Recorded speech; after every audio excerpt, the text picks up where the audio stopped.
Kągi, labas rytas, berniukai ir mergaitės turguje. O kiek dabar valandų? 8:03. Žiūrėkime toliau. Tiesiog prekybos centrai. Gal kam įdomu?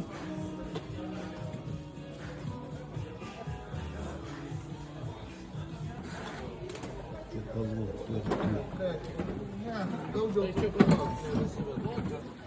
ne kažką nėra šį kartą daug. Kol kas pardavėjų tik tai. Prekiautojų dar daugiau nei kad pirkėjų. Štai, kas norit, galite įsigyti puikios aparatūros naudotos, bet gerai prižiūrėtos. Štai kiek monetų visokių. Čia atrinktos pagal šalis. Netgi pagal šalis atrinktos, sako. Taip, kad kam Didelį darbą atliko. tai, kam svarbu, kam įdomu, prašau, gali taip pat ateiti ir išsirinkti tas, kas jums įdomiausia. Taip, žiūronų pasirinkimas ir peilių. Įdomus aparatas. Filmuodavau į siaurą juostelę.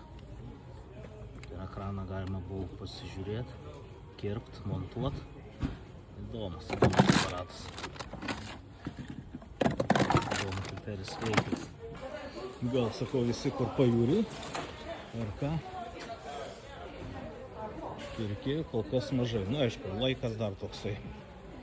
Bet paprastai būna jau daugiau. Štai kam reikia rėmelių. Kam ko reikia, prašau.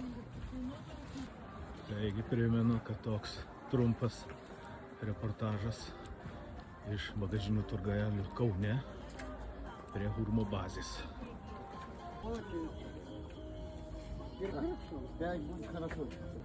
Kamilė, savo reportažiuką galiu užbaigti su muzika.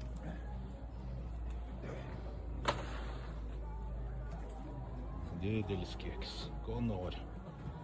Iki sekančio.